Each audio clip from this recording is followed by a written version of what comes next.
완벽해. 가비마루. 사랑해. 모두의 응원과 구독 부탁드립니다. 이번엔 또 뭘 잘못했지? 내가 그렇게 하겠다고 한 적 없어. 쿠노이치를 함부로 믿을 수는 없어. 누가 알아? 내가 너를 배신할지도 몰라. 솔직히. 차라리. 더 이상 시간 낭비하지 않는 게 좋겠어. 그럴 줄은 몰랐어. 잠깐만. 왜 옷을 벗고 있어? 너 때문이야. 가비마루. 가비마루. 죽지 마. 못하면 우리 다 끝장이야. 가비마루는 못생기고 쓸모없는 난쟁이로 저승사자 대신하려다 목이 잘릴 형을 받아. 그런데 그와 다른 사형수들이 잔혹한 술래잡기를 강요당하면서 모든 게 바뀌지. 역겨운 술래잡기 말이야. 곧 소수의 생존자가 남고 그들은 인간을 이국적인 화분으로 바꾸는 전설의 땅에서 불로불사의 묘약을 찾는 치명적인 임무를 맡게 돼. 화분으로 말이야. 하지만 그 전에 인류 역사상 최고의 헤어스타일을 가진 사무라이가 살아있는 노움의 목을 베려고 하지. 교도소 간부들은 모두 흥분해서 구경하지만 가비마루의 강철 모기 칼을 두 동강 낼 때 상황이 이상해져. 그 후 세질이라는 엄청난 미녀가 그의 인생 이야기를 쓰기 시작하고 상쾌할 정도로 섬뜩한 유머 감각으로 그에게 심장마비를 일으키지. 그가 이와가쿠레 마을의 닌자라는 걸 알아채고 그의 낮은 저예산 나루토 훈련 덕분에 몸이 강철에 강하다는 거야. 하지만 아마 사무라이의 검술이 그의 헤어라인보다 더 엉망이라 그런 거라고 말해. 정교하지 못하다는 거지.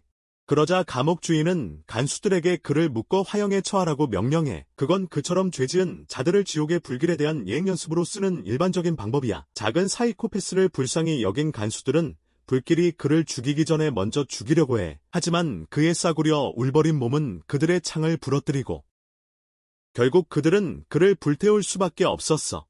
어찌된 일인지 그는 불에도 끄떡없었고 매우 뜨거운 사우나에서 휴식을 취하는 것처럼 불길 속에서 미소를 지어 감방에 다시 돌아온 후 그는 사지리가 그의 갓 구운 소시지를 먹어볼지 묻지만 사지리는 전혀 흥미없다는 반응을 보여. 반대로 그녀는 그의 비극적인 과거 이야기에 약간 호기심을 느껴. 그는 마을 족장이 그의 부모를 다른 세계로 보낸 후 그를 죽음의 기계로 만들었다는 이야기를 주저없이 해. 닌자 마을이 자신을 배신했기 때문에 죽고 싶다고 말합니다. 그들의 원시적인 생활 방식을 버리려 했기 때문이죠. 잠시 후 그들은 새로운 아이디어를 시험해보려고 그를 끌어냅니다. 두 마리의 황소를 이용해서 소원을 비는 뼈처럼 그를 꺾으려 하지만 그는 저항하고 황소들의 머리를 서로 박살낸 후에도 여전히 그들이 성공하길 바랐다고 주장합니다. 사지리는 그에게 그만하라고 말하고 마을을 떠나려 했던 이유를 묻습니다. 하지만 감옥의 주인이 그녀의 말을 끊습니다. 이 바보 같은 작은 정육점 주인은 마을의 수장이 자신을 딸과 결혼시켰다고 말합니다. 그녀는 세상에서 가장 못생긴 악당이었고 그를 순종적인 남자로 만들려고 계속해서 애썼습니다. 그러다가 그의 엄마가 되려는 그녀의 시도에 지쳐 수장에게 그의 디즈니 공주 와너비를 데려가라고 말했습니다. 수장은 가부마루가 마지막 임무 하나만 더 수행한다는 조건으로 동의했지만 그 임무는 그를 체포하기 위한 함정이었습니다. 잠시 후 사지리는 눈을 붙이려 하지만 감옥 간수 중 한 명이 그녀에게 가부마루의 진짜 쏙 빈 마음을 경고합니다. 그는 가부마루가 20명을 제프리 다머 스타일의 메인 코스로 만들 때 감정이 없었다는 것을 그녀에게 말합니다. 그녀는 그런 쏙 빈 사람이 왜 자신의 운명을 받아들이는 대신 목숨을 걸고 싸우는지 궁금해합니다. 하지만 그녀는 호기심을 느껴 그런 쏙 빈 사람이 왜 자신의 운명을 받아들이는 대신 목숨을 걸고 싸우는지 묻습니다. 그의 운명을 받아들이는 대신의 말이죠. 가부마루 또한 자신의 감방에서 생각할 시간을 가지며 자신이 사실은 살아남으려고 애썼다는 것을 깨닫고 더 이상 애쓰지 않기로 합니다. 하지만 다음 처형 시도 후 그는 불타는 기름 목욕에서 마치 지옥 최고의 휴양지에서 여름 휴가를 보낸 것처럼 걸어 나옵니다. 그 광경을 본 감옥 간수는 거의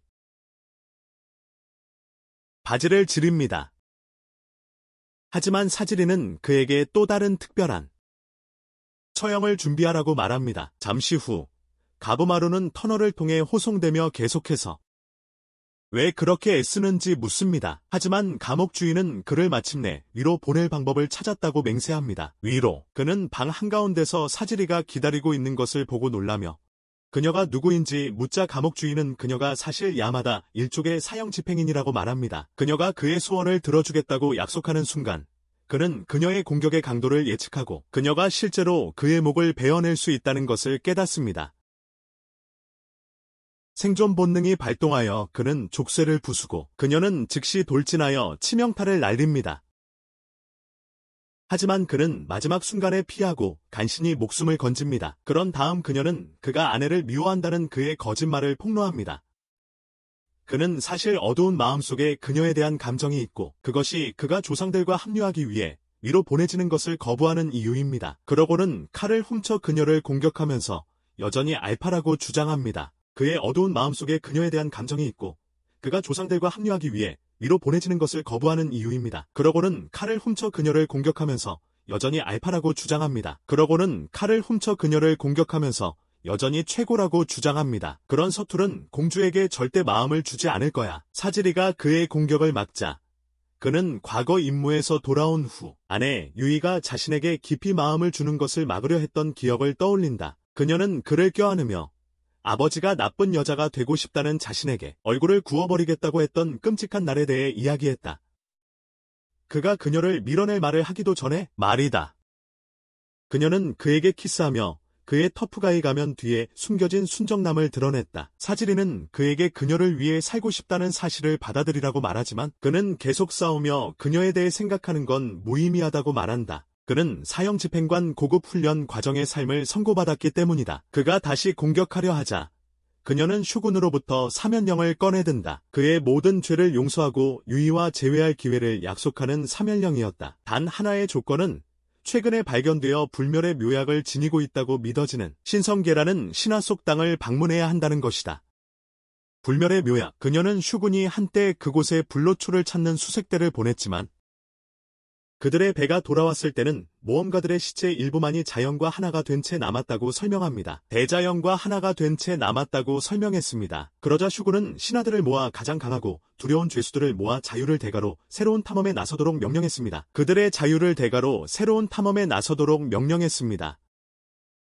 세지리는 또한 유이가 가부마루의 귀환을 기다리기로 결정했다는 소문을 언급하며 그가 그녀를 위해 모든 것을 걸 준비가 되었는지 묻습니다. 그리고 그가 그녀를 위해 모든 것을 걸 준비가 되었는지 묻습니다. 하지만 감옥 주인은 다른 생각을 가지고 있었고 간수들에게 그들을 모두 제거하라고 명령합니다. 희망의 눈물 한 방울을 흘린 후 가부마루는 불꽃이 튀는 인수를 사용하여 간수들을 레고처럼 쌓아 올리는 동안 그는 감옥 주인을 공포에 떨게 합니다. 가부마루는 다음 배를 타고 신선해양으로 갈 준비가 되었다고 말하지만 세지리는 먼저 에도라는 마을에 가서 슈군을 만나야 한다고 말합니다. 가부마루를 슈군에게 바치러 가는 길에 세지리는 과거를 회상합니다.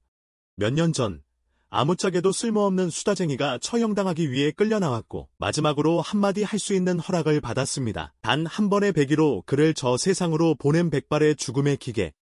세지리의 아버지 기치즈는 야마다 일족의 위대한 인물이었고 그녀는 아버지의 뒤를 잇고자 했습니다. 첫 처형 후 귀족들은 그녀의 솜씨를 칭찬했고 그녀는 태연한 척했지만 그 남자의 귀신이 갑자기 그녀를 붙잡자 그녀는 거의 실례할 뻔했습니다. 화장실을 가고 싶어졌습니다. 이잔이라는 베테랑 처형이는 채소 다듬는 걸 하라고 권했지만 그녀는 최초의 페미니스트 정육점 주인이 되겠다고 맹세했습니다. 두 번째 처형은 좀 나아 보였지만 이번에는 죄수의 영혼이 칼에 들어와 그녀를 고문했고 알파남의 아내로 사는 것보다 목을 베는 게 낫다고 생각하는 미인을 기다리는 진정한 지옥을 보여주었습니다. 주부 말이죠. 아버지보다 더 뛰어난 실력자가 되기 위한 그녀의 여정은 뚱뚱하고 다소 흐물흐물해 보이는 슈군 나리오시 앞에 다른 죄수들과 함께 끌려온 가부마루에게로 이어졌습니다. 시간이 흐르자 범죄자들은 마스크 때문에 짜증을 내기 시작합니다. 강제로 쓰고 있던 마스크 때문에 세이지리는 자신의 어리석은 직업 선택을 자책하며 그들의 범죄 기록을 읽어보는 동안 그들은 인권 운운하며 계속 소란을 피웁니다. 그러자 귀족 중 한 명이 영약 획득에 따른 위험성을 설명하기 시작합니다. 영약을 속성 수업 도중 유수리아라는 여성 암살자가 가부마루에게 섬에서 자신과 함께 이를 꾸밀 생각이 있냐고 묻지만 그는 무시합니다. 그녀가 그를 평범한 남자처럼 대하는 것을 듣고 세이지리는 호기심을 느껴 천천히 칼을 뽑아 그의 영혼이 순수한지 확인하려다가 무잠보다 더 악한 악마가 그 안에 깃들어 있는 것을 봅니다. 범죄자들이 다시 소란을 피우자 귀족들은 그들에게 마스크를 벗으라고 합니다. 그래서 지난 신성계 원정 이후로 꽃 화분이 된 한 하사관을 볼 수 있도록 신성계. 하지만 그의 얼굴을 한번 제대로 보는 순간 그들은 겁을 먹기에 충분한 이유를 얻습니다. 겁을 먹죠. 그러자 귀족 중 한 명이 돌연변이 정원이 될 기회를 얻게 된 것을 얼마나 운이 좋은지 울며 말합니다. 범죄자 중 한 명이자 어린아이인 누라가이가 만약 영약이 없다면 자유를 얻을 수 있냐고 묻자 혹시라도 영약이 없다면? 그들은 인간 쓰레기로 단죄받았으니 까다롭게 굴 권리가 없다고 말한 후 귀족들은 더 이상 관심 없으면 떠날 수 있다고 주장합니다. 바로 그때 이상해진 바위는 즉시 일어나 떠나려 하지만 한 발짝도 떼기 전에 이잔이 그를 그룹 채팅에서 영구적으로 추방합니다. 채팅에서요. 그러자 귀족 중 한 명이 그들이 모두 야마다 일족으로부터 감시관을 배정받았다고 설명하고 사형 집행인에게 신호를 보내 범죄자들에게 센 척하면 죽는다는 것을 상기시킵니다. 센 척하면 죽는다고요. 그는 멍청한 범죄자들에게 돌아올 수 없다는 말도 덧붙입니다. 감시자들이 없는 섬에서 나리요시는 그의 귀에 속삭인다. 그 후 귀족은 그들 모두를 위한 배가 충분하지 않다고 밝힌다. 나리요시가 예산의 상당 부분을 정크푸드에 썼기 때문이다. 그들이 귀족의 말을 이해하기도 전에 못생기고 흉터투성이에 차오베이라는 범죄자가 옆에 있는 남자를 움켜쥐고 설명하기 시작한다. 서로를 때려서 인원을 줄여야 한다고. 그는 다른 어리석은 범죄자를 돌로 쳐서 시작을 알리고 모두가 따라한다. 가부마루는 시그마 가처럼 앉아서 지켜본다. 이를 본 나리요시의 지방 가득한 뇌는 폭력에 열광하고 그래서 그는 귀족 중 한 명에게 범죄자들 중 가장 강한 자를 설명해달라고 부탁한다. 그가 콧물 흘리는 죄수들을 특별하게 만드는 것을 읽는 동안 가부마루는 계속해서 명상을 하고 아무 일도 없는 것처럼 행동한다. 이자는 그 기회를 이용하여 세지리에게 그녀가 처형자가 된 진짜 이유는 아버지 문제가 있고 자신이 사쿠라금 약골이라는 것을 분명히 깨닫지 못하기 때문이라고 말한다. 그녀는 사쿠라금 약골이다. 그녀는 그에게 슬프고 비극적인 자신의 어린 시절 이야기를 들려줍니다. 끊임없이 목을 베는 자의 딸이라는 이유로 괴롭힘을 당했던 이야기를요. 그녀는 평범한 삶이 더 이상 불가능하다는 것을 알고 자신의 영혼과 연결된 죽음의 악마들을 보여주는 것을 발견합니다. 그렇게 그녀는 자신의 진정한 목적을 찾았습니다. 이장과 이야기를 나누는 동안 그 무리 중 가장 추악한 범죄자와 그의 역겨운 친구는 탈출 계획을 세우고 세지리가 완벽한 표적이 될 것이라고 생각합니다. 그들이 돌격해 들어오자 그녀는 그것을 눈치채고 이잔에게 물러서라고 말하며 자신이 예전에 괴롭히던 아이들을 처리했던 것처럼 그들을 처리하겠다고 합니다. 그들이 충분히 가까이 오자 그녀는 칼을 휘둘러 그 세 명을 저승으로 보냅니다. 하지만 악마들은 즉시 그녀의 영혼을 끌어당기기 시작합니다. 가부마루가 나리요시에게 범죄자들에게 서로 박수치도록 강요하는 것은 옳지 않다고 모든 범죄자가 재미로 범죄를 저지른 것은 아니라고 말하는 소리를 듣자 그들의 목소리는 사라집니다. 재미로 범죄를 저지른 것은 아니라고 말입니다. 높으신 양반이 입 다물라고 했지만 그는 계속 말을 했어. 그래서 그를 제압하면 다른 죄수들은 풀어주기로 했지. 그중 하나가 IQ가 5쯤 될까 말까 한 놈이 돌을 들어 그의 머리를 깨려고 했어. 하지만 가부마루는 피하고 그를 말리려 했지. 멍청한 폭력배는 거절했고 가부마루는 그에게 다가가면서 계속해서 자신의 본성을 드러내야만 하는 상황에 대해 불평했어. 가까이 다가가자 멍청한 놈은 가부마루가 갑자기 그의 목을 잡아 뜯어내고 저승사자의 빙의된 짐승처럼 나머지 놈들을 찢어발길 때까지 계속 쳐다봤어. 저승사자 천막을 파괴하고 몇 명 더 제압한 후 그는 마지막 죄수의 가슴에 손을 찔러 넣어 쓸모없는 내장을 파헤쳤고 나리요시는 공포에 질려 지켜보았어. 세이지리는 그가 어떻게 그렇게 쉽게 사람들을 죽일 수 있는지 궁금해하며 다시 검을 뽑아들고 그 또한 자신이 빼앗은 영혼들과 끊임없이 싸우고 있음을 알게 돼 데려갔어. 그러자 사형 집행을 꿈꾸던 자는 자신이 죽음의 소울메이트라고 생각하며 눈물을 흘리지만 이자는 그녀에게 가부마루의 힘의 절반도 안 된다고 말한다. 그때 수장 귀족이 싸움을 멈추고 나머지 사람들에게 각자의 사형 집행자를 배정한 후 신선에어에서 불로초를 얻으러 떠난다.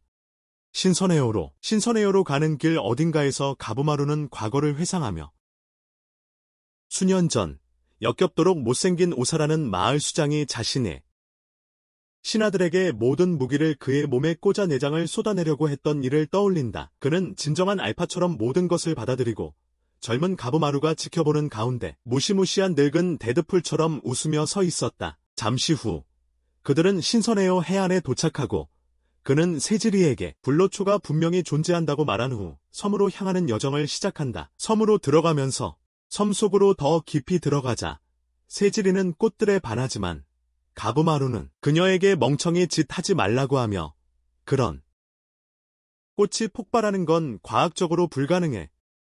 그는 다른 인간들에게 일어난 일을 상기시켜주고 그를 묶고 있던 밧줄을 잘라준다. 자유롭게 움직이도록 손을 풀어주지만 그녀는 즉시 다시 묶으라고 명령한다. 그러자 그는 왜 고작 사흘치 식량과 어처구니 없는 그림만 주는지 묻는다. 하지만 그녀는 칼을 그의 목에 대고 불복종하면 비참한 삶을 끝낼 거라고 위협한다. 그는 뇌세포가 부족하다고 사과하고 그녀는 그의 손을 다시 묶는다. 그 순간 엄청나게 못생긴 거인 케이온이 그의 빈 두개골을 깨뜨린다. 그의 빈 두개골이 엄청나게 못생긴 거인 케이온에게 산산조각 나는 순간 직전이다. 케이온이라는 엄청나게 못생긴 거인에게 가부마루는 일어나 목을 제자리에 넣고 세지리는 케이온의 정신병적인 무기 사랑에 대해 간략하게 설명해준다. 세지리가 케이온의 무기에 대한 광적인 사랑에 대해 간략하게 설명해준다. 그는 그녀의 상한 성대에 지쳐 케이온이 왜 손이 묶여있지 않은지 묻고 그녀는 그의 처형 집행인 키슈에게 묻는다. 그녀는 그의 지정된 처형 집행인 키슈에게 묻는다. 말을 적게 하면 무심한 드레드헤드처럼 보인다고 생각하는 키슈에게 그녀는 그와 말다툼하려 하지만 케이온이 그들을 가로막고 세상을 무기로 가득 채우겠다는 계획을 말한다. 난쟁이 닌자를 다진 소고기 패티로 만들었어. 가부마루는 그에게 싸움은 다른 범죄자들에게 기회만 줄 뿐이라고 말했지만 케이온은 먼저 다른 놈들을 모두 제거해서 여유롭게 영약을 찾을 계획이라고 설명했어. 키슈와 세지리는 모두 방해하지 않겠다고 동의했고 케이온은 돌격했지만 세지리가 마지막 순간에 가부마루를 막아서 다시 그의 손을 묶었어. 지금 진심이야. 진짜로. 케이온은 그 틈을 타서 가장 강력한 무기를 그 작은 멍청이 몸에 쏟아 부었지만 가부마루는 거의 신경 쓰지 않고 결국 로프로 마무리했어. 그리고 케이온을 공중으로 던져 그의 창 하나를 그의 몸통 깊숙이 박았어. 그 일격으로 케이온이 영원히 쓰러질 거라 예상했지만 그 못생긴 거인은 다시 일어섰어. 모든 헬스키퍼들의 악몽 같은 모습으로. 잠시 후 가부마루는 그를 꼬챙이에 끼어 도로 위에 희생물로 만들고 그의 로프를 보여주며 세지리가 무서워하지 않도록 키슈는 그 후 케이온의 머리를 잡고 더 이상 섬에 머물 필요가 없으니 행운을 빌어줍니다. 하지만 세지리는 그에게 해변으로 돌아가는 길 조심하라고 말합니다. 그는 또한 아무도 믿지 말라고 말하며 그들이 섬에 도착하기도 전에 목격했던 배신 행위들을 설명합니다. 음모를 꾸미는 매력적인 여자 아카즈누는 심지어 자신의 가슴을 이용해서 위험 신호를 전혀 알아채지 못하는 바보 같은 사형 집행관 신을 속이기까지 했습니다. 키슈가 세지리에게 세상이 유니콘 티파티처럼 모두가 규칙을 따르는 곳이 아니라고 가르치는 것을 마치자 가부마루를 데리고 나가겠다고 제안하지만 살아있는 노움이 순식간에 그에게 다가와 그가 한 말을 후회하게 만드는 죽음의 시선을 던집니다. 그때 이새는 해변에 도착해서 배를 정박하려고 하지만 저렴한 사이클롭스 로키로다는 식욕이 생겨서 그를 으깨진 도리토스로 만들어버립니다. 아카지누는 또한 눈먼 사람의 손에 의해 조상들과 재회했습니다.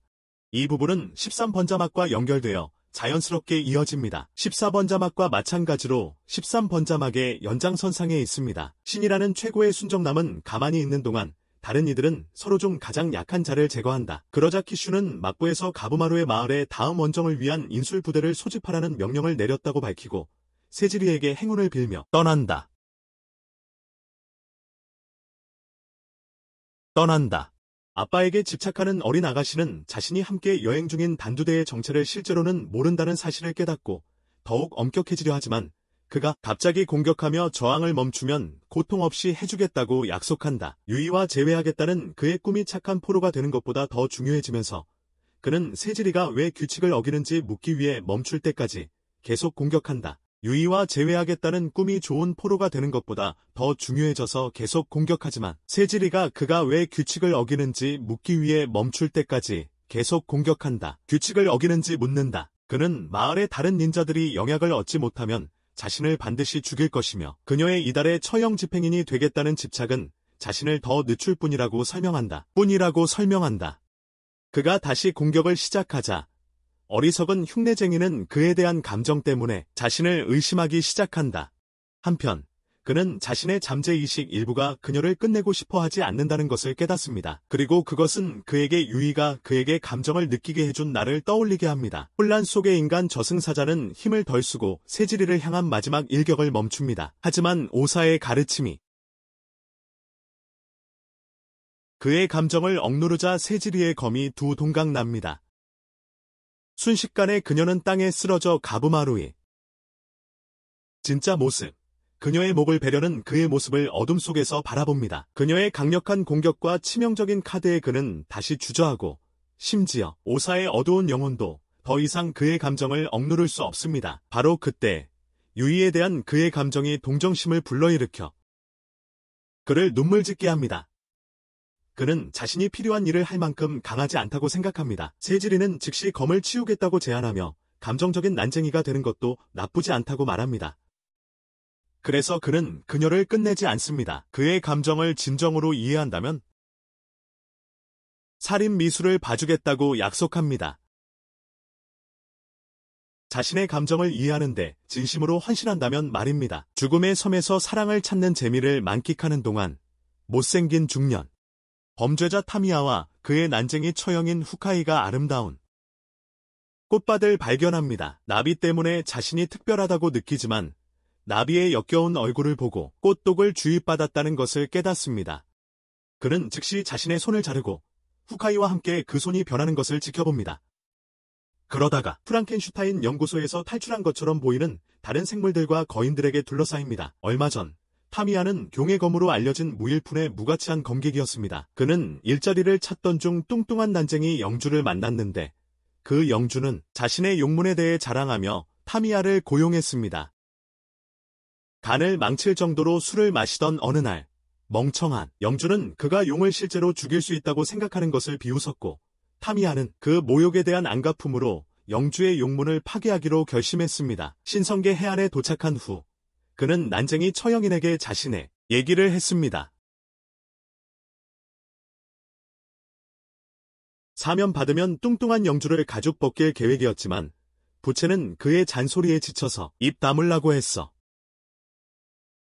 그러자 타미야는 부채의 직업을 비웃으려 했지만 부채는 수년간 몸을 자르는 기술을 연마해왔다며 그를 무시하면 베어버리겠다고 위협했어. 사형 집행인을 무시했다고 부채의 칼로 풀려난 타미야는 섬으로 길을 안내하며 다른 사람들을 처리해서 여유롭게 영약을 찾자는 생각을 했어. 영약을 찾으려면 말이야. 하지만 꽃밭에 도착해서 포위당하면서 상황은 최악으로 치달았어. 포위되었어. 가부마루와 세지리도 돌연변이 물고기 신과 같은 상황에 처했어.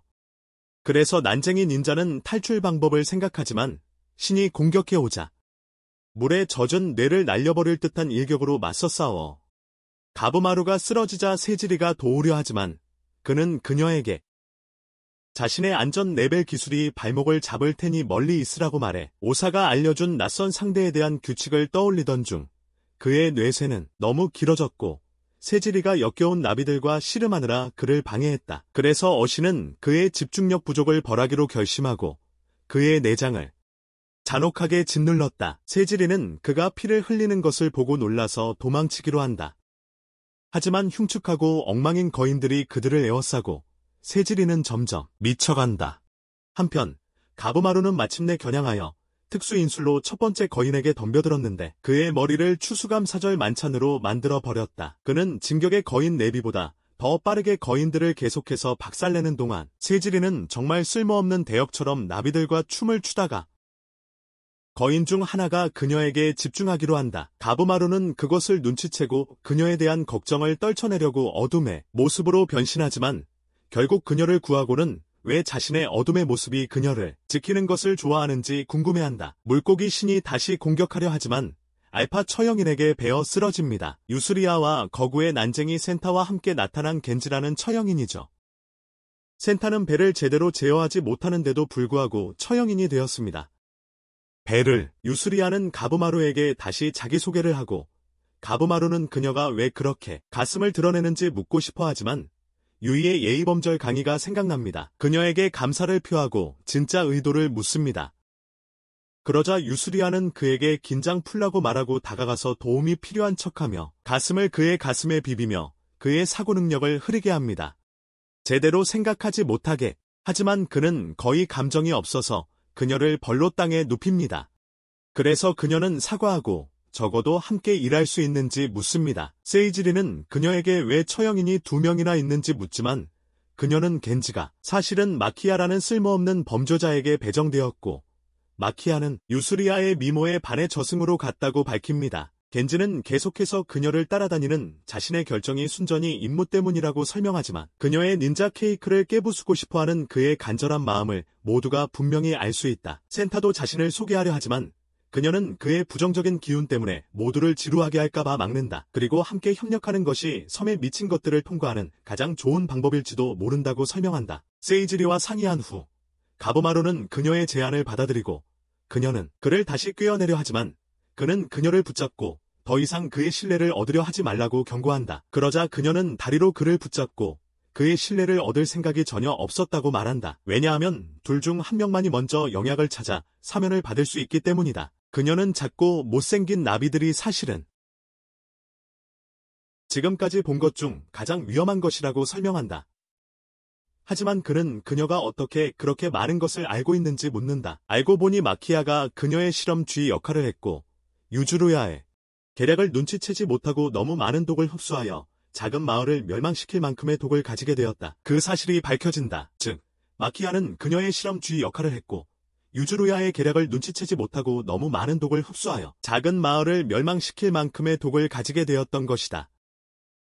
유혹들. 그녀의 이야기 후 센타는 이상한 점을 설명하기 위해 종교 두루마리를 꺼냅니다. 그들이 물리친 거인들과 현재 여러 문화의 믿음 사이의 유사성 말입니다. 여러 문화의 믿음과의 유사성. 유주루야가 지금까지 알게 된 모든 것을 말해주겠다고 약속했지만 여전히 수상쩍게 들립니다. 가부마루는 의심스러워서 그녀가 그 협력에 왜 그렇게 열정적인지 묻습니다.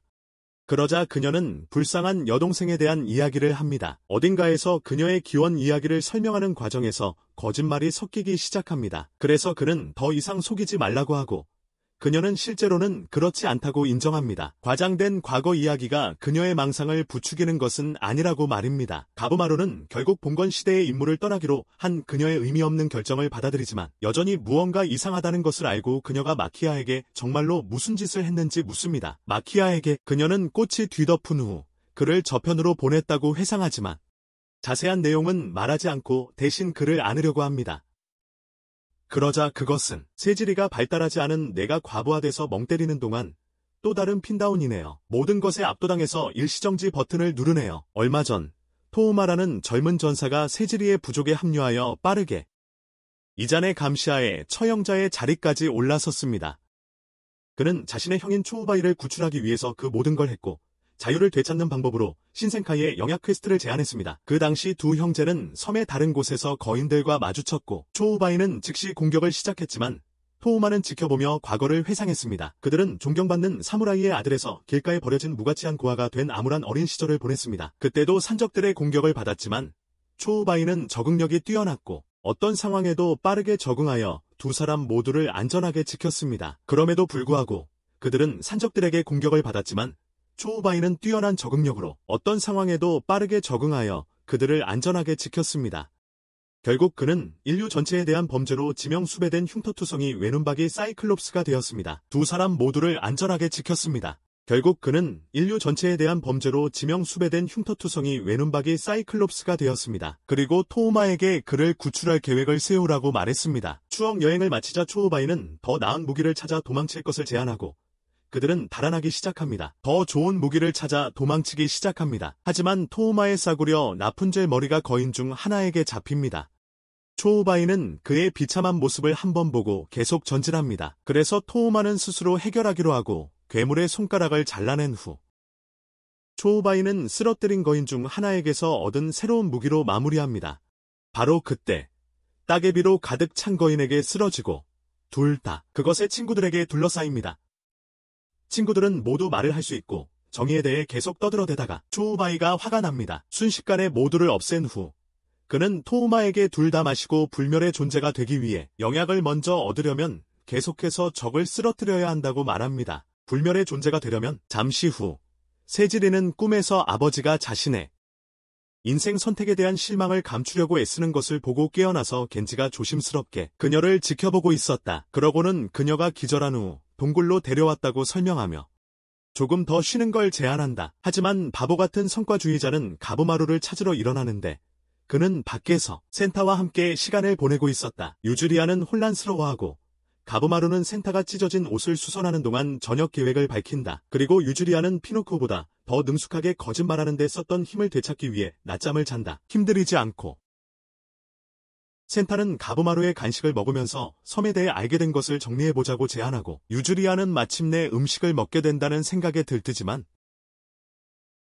요리의 끔찍함을 보고는 난쟁이 닌자가 만들어낸 것을 본다. 가부마루는 자신의 미슐랭 스타 레시피에 대한 노골적인 무례함을 무시하고 겐지와 함께 작은 정찰 임무를 설명하며 브레인스토밍 세션을 시작한다. 그가 죽음의 쿠키 재료를 모으는 동안 함께했던 그와 겐지는 많은 꽃들이 사실은 평범한 식물 종류라는 것을 알았습니다. 다만 대부분이 초기 탐험에 파견된 사무라이들의 유해였을 뿐이라는 점을 제외하고는요. 그는 첫 몇 차례 탐험에 파견된 자들이었습니다. 그는 그들이 발견한 어떤 것도 불로초 스케치와 비슷해 보이지 않는다고 말합니다. 그들은 산탄총에서 얻은 스케치이고 센타는 종교 조각상에 대해 이야기하기 시작합니다. 그 조각상들은 대부분 불경스러운 행위를 하고 있는 것처럼 보였습니다. 그는 고대 섬이라고 할 만한 곳에 어떻게 그런 정교한 디자인이 만들어졌는지 궁금해합니다. 그리고 그것은 세지리에게 이전에 본 거인들이 장기가 없었다는 사실을 상기시켜줍니다. 그들에게는 아무런 장기도 없었습니다. 그러자 센타는 자신의 종교 두루마리를 살펴보며 이론을 제시합니다. 그 거인들은 신이 좀 흐트러졌을 때 만들어진 하급신일지도 모른다는 것입니다. 신이 좀 엉성했을 때 말이죠. 가부마루가 갑자기 불로초를 계속 찾겠다며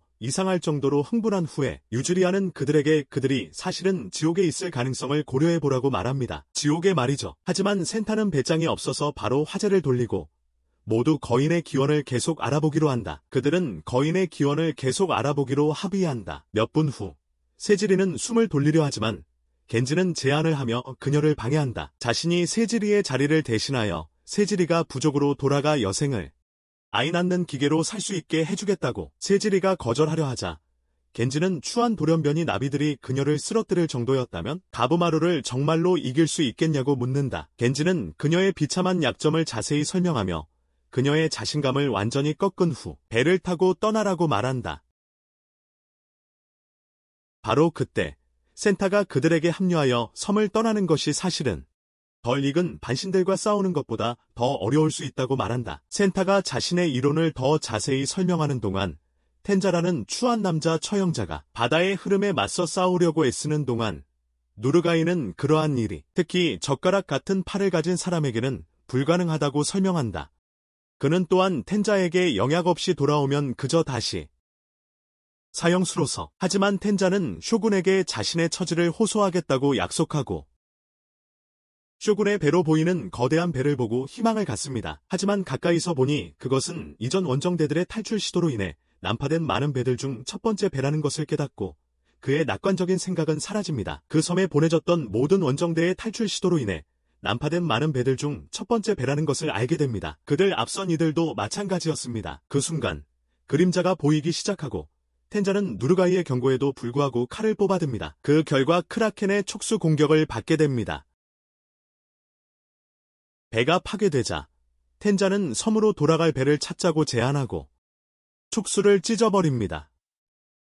누르가이는 그의 뒤를 따르며 이 모든 일이 자신의 할아버지에게 일어난 일에 대한 벌이라고 생각하기 시작합니다. 얼마 전 그는 길을 잃은 여행객으로 가장한 사무라이들을 발견하고 그들을 자신의 산악 부족에게 데려가 피신처를 제공하기로 결정했습니다. 불행히도 그들은 쇼군에게서 떨어져 살기로 한 그러한 부족들을 파괴하기 위해 파견된 암살자들이었고 그를 붙잡아 다른 산악 부족들의 위치를 체포 후 텐자는 그를 찾아 신성계호 퀘스트를 통해 풀려날 수 있도록 도와주겠다고 제안했습니다. 신성계호 퀘스트를 통해서 말이죠. 몇 분 후 새로운 배를 찾던 중 텐자는 새로운 꽃종으로 생애순환에 합류한 키슈를 만나게 됩니다. 새로운 꽃종으로 생애순환에 합류한 키슈를 만났습니다. 그때 촉수 하나가 그를 반으로 잘라버리고 누르가이는 끔찍한 데자뷰를 경험하며 몸을 움직일 수 없게 됩니다.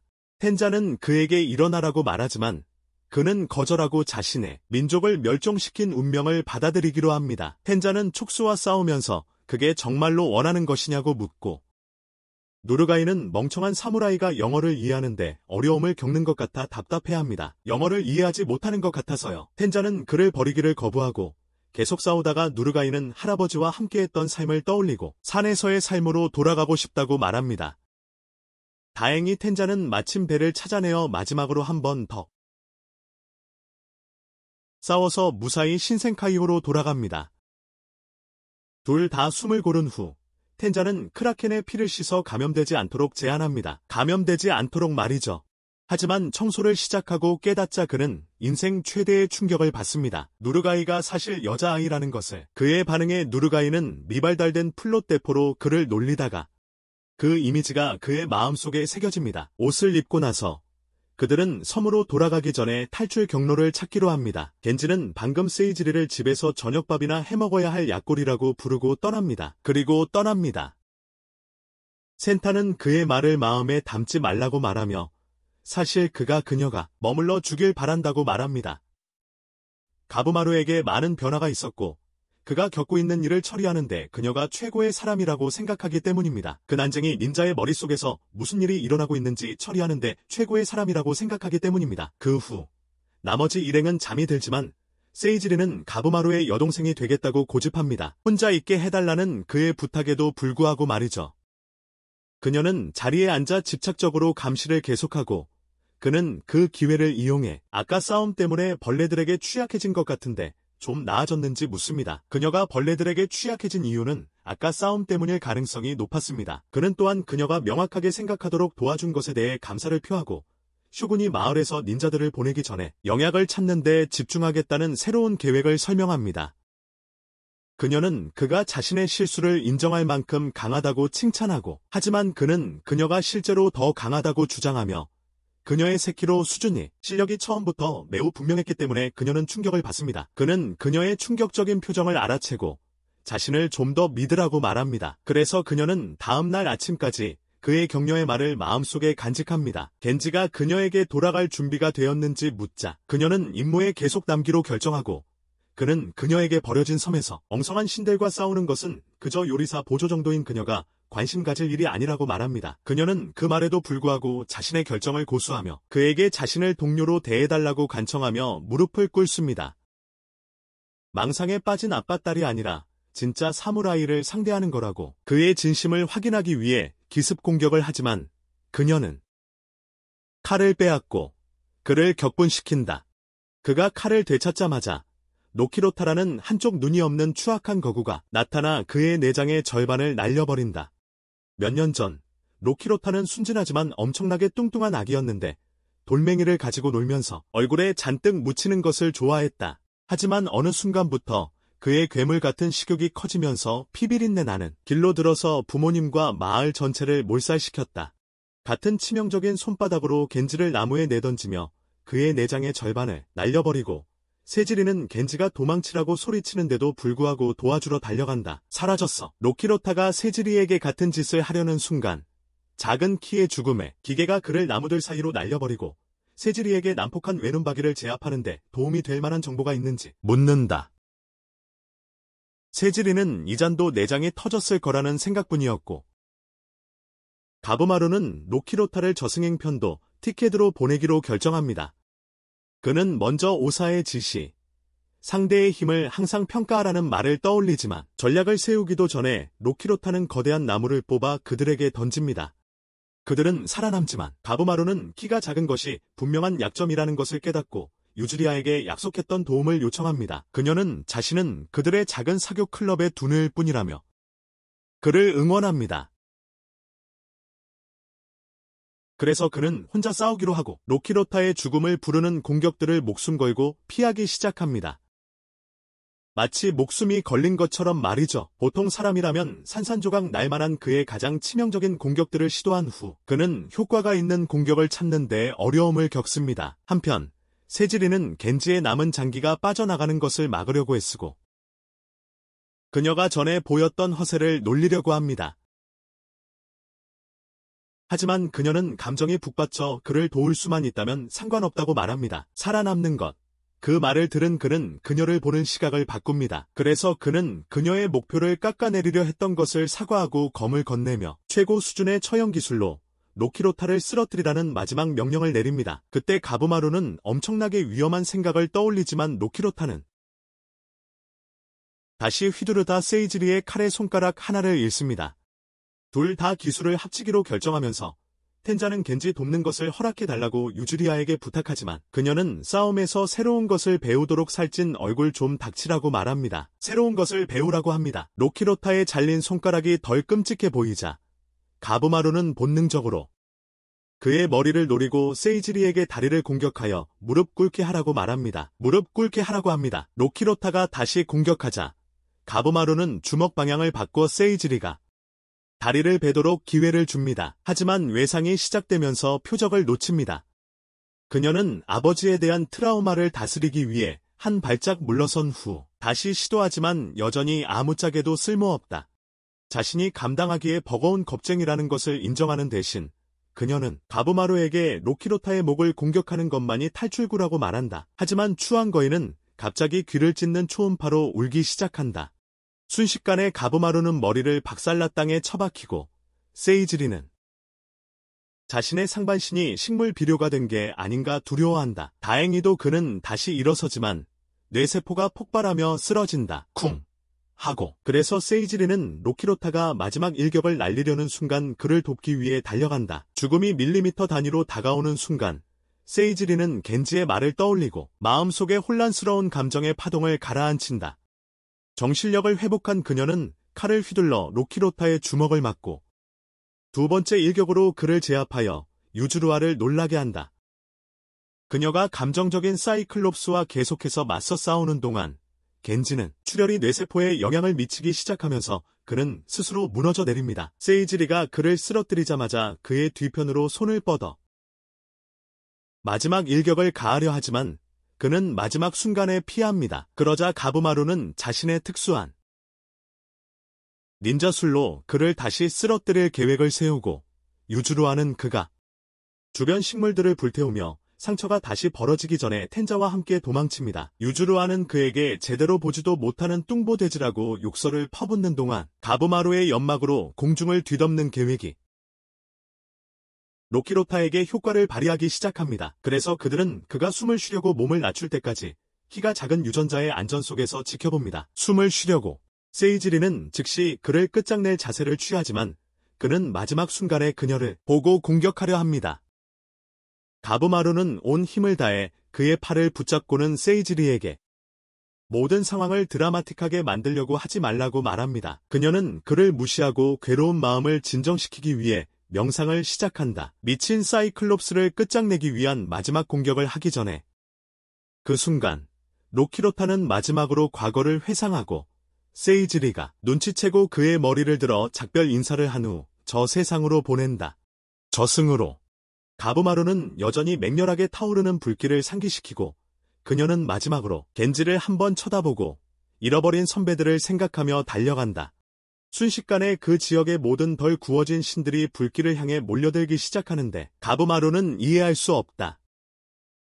하지만 그는 새로운 단서를 찾기 위해 왔던 길을 따라가 보자고 제안한다. 잠시 목표와 최근의 좌절이 동기가 되어야 한다는 점에 대해 이야기한 후에 그저 동기부여가 되어야 한다고 그들은 버려진 마을처럼 보이는 곳을 내려다보는 언덕에서 유즈루아와 텐자를 만날 때까지 계속 달린다. 버려진 마을처럼 보이는 곳을 내려다보는 곳에서 다른 한편 토우마와 초바이는 새로 만든 가짜 신들을 끝내고 초바이는 시체 하나를 먹어치우며 자신의 장기의 지옥을 맛보게 하려 하고 여러 아이디어를 떠올리다가 덤불 너머에서 이상한 소리를 듣습니다. 다른 괴물의 기습을 피하기 위해 천천히 다가가지만 두 명의 신성한 인간형 생명체 주와 타오가 매우 불경스러운 행위를 서로에게 하고 있는 것을 발견하고 충격을 받습니다. 그들을 발견한 주는 그들이 무가치한 못생긴 인간들임에도 불구하고 이렇게 멀리까지 온 방법을 묻고 초바이는 자신이 방금 먹은 괴물들과 친척인지 묻는 식으로 으스대려 합니다. 타오는 그의 망상적인 자신감에 웃으며 그를 불경스러운 놀이에 참여하게 할 것을 제안하지만 그것은 주를 화나게 하고 만약 남자들이 평등을 믿는다면에 대비해 변신합니다. 소년들이 평등을 믿는다면에 대비해서요. 한편 가부마루와 나머지 일행은 버려진 마을을 설명하기 위한 이론들을 계속 생각해내다가 누군가 자신을 지켜보고 있다는 것을 감지하고 그들을 쫓아갑니다. 가까이 다가가 모자를 벗겨보니 귀여운 소녀 메이가 있지만 그루트 중 하나가 나타나서 하오코라는 삼촌이 갑자기 나타나 그녀를 보호하기 위해 공격한다. 가부마루는 메이를 계속 쫓기로 결심하고 하오코의 또 다른 공격을 피한다. 하오코를 센터로 차날리고 세이즈리가 바짝 뒤따르는 가운데 메이와 함께 달아난다. 그를 감시하기 위해 텐자는 이를 처리하려 하지만 유주루와는 자신의 두 번째 눈을 던져 그녀의 교묘한 인수를 보지 못하게 한다. 그 시야를 가리기 위해. 그때쯤 메이는 숲속 깊이 들어갔지만 가부마루는 쉽게 그녀를 따라잡아 말을 걸려한다. 그녀가 팬케이크보다 빠르게 그를 뒤집어 던져 충격으로 잠시 마비시킨 채 떠나면서 대화는 끝난다. 세이즈리가 따라잡을 때까지. 그녀는 메이를 계속 쫓다가 멈춰서 속을 꺼내려고 빛나는 주먹을 날리지만 가부마루가 막아서 그의 등이 거의 날아갈 뻔한다. 대답을 얻으려고 애쓰는 동안 계속되는 구타에 작은 닌자는 화가 나기 시작하고 덩굴을 움켜쥐어 메이를 묶는다.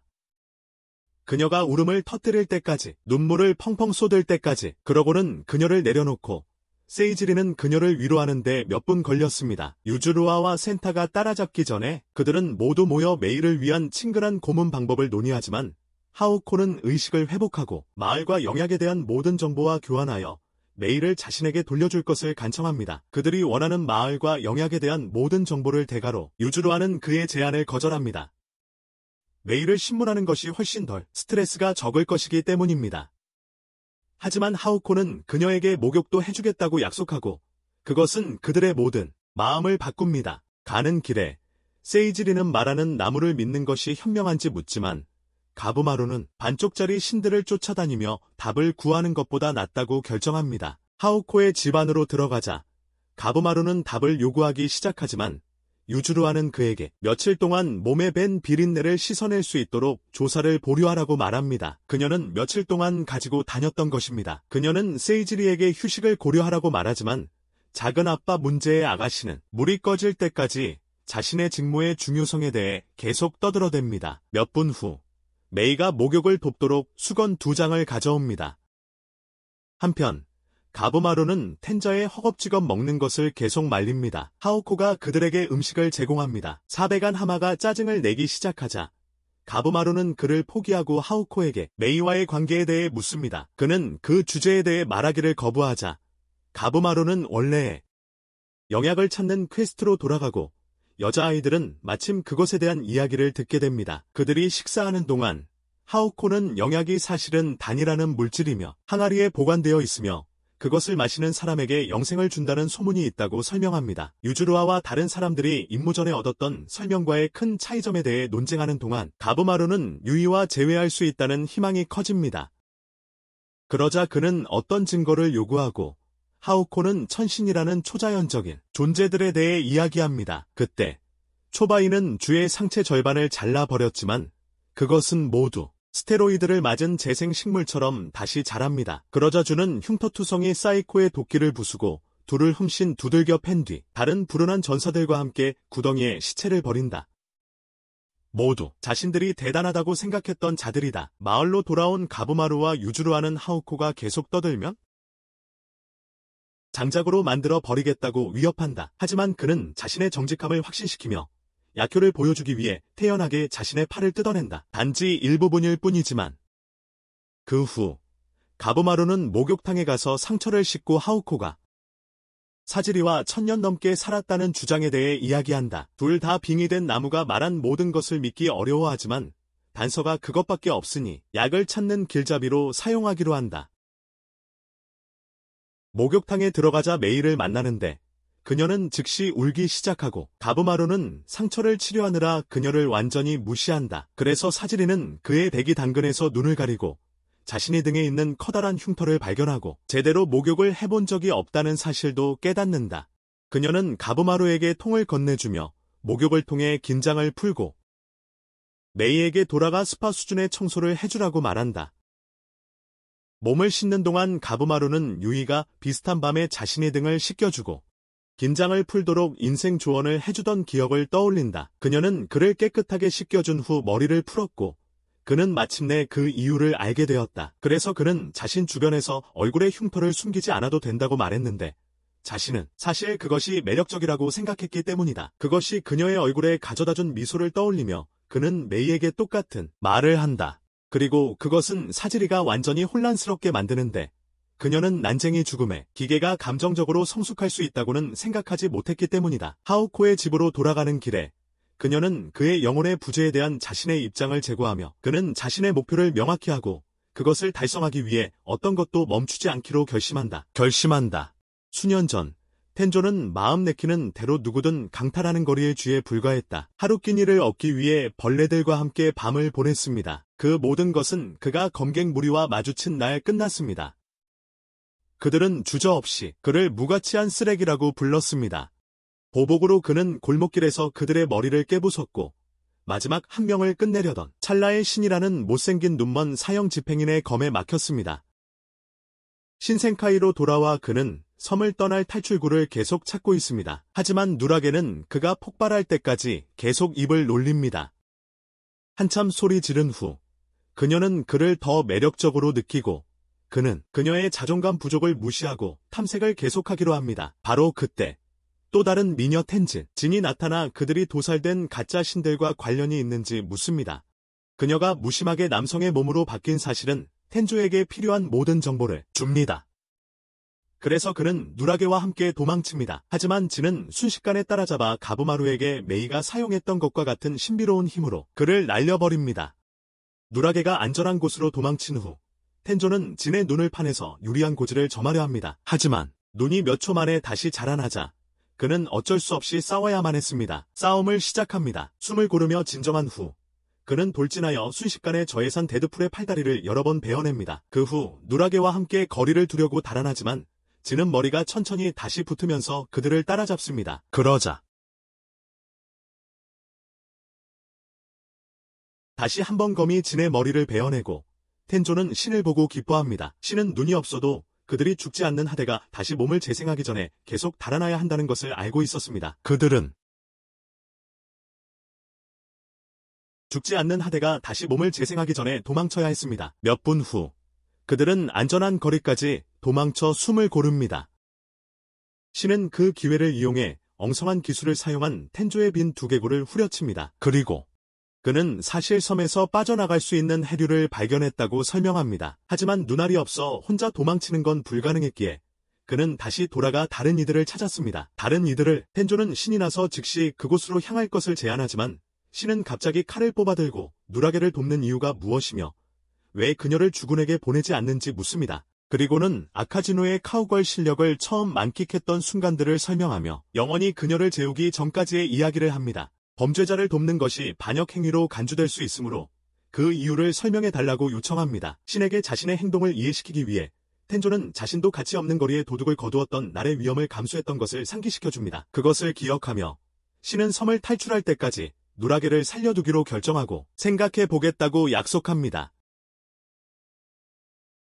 그러자 신은 그들이 직면했던 가장 위험한 적, 진을 언급하며 그와 다시 마주칠 경우를 대비해 잠시 시간을 내어 실력을 갈고 닦자고 제안합니다. 텐조가 그를 피해 도망치자는 제안을 하자마자 진이 다시 나타나고 신은 그와 다시 마주칠 경우를 대비해 잠시 시간을 내어 실력을 갈고 닦자고 제안합니다. 그와 다시 마주칠 경우를 대비해 잠시 시간을 내어 실력을 갈고 닦자고 제안합니다. 텐조가 그를 피해 도망치자는 제안을 하자마자 진이 다시 나타나고 신은 둘을 즉시 잡아당겨 데려간다. 하지만 그 과정에서 목구멍 일부가 떨어져 나가고 텐조가 덤벼든다. 같은 분량의 살을 뜯어내려고. 하지만 진은 그의 모든 공격을 가볍게 피하고 바보 같은 전과자의 몸에 구멍 몇 개를 뚫는다. 그 부상으로 인해 그는 신이 도장에서 자신을 훈련시키던 때로 시간을 거슬러 올라가고 그의 음수 IQ 두뇌가 마침내 깨달기를 바라며 장황한 설교를 늘어놓았다. 정신을 차리기를 며칠 동안 얻어맞은 후 텐조는 포기하고 신에게 훈련은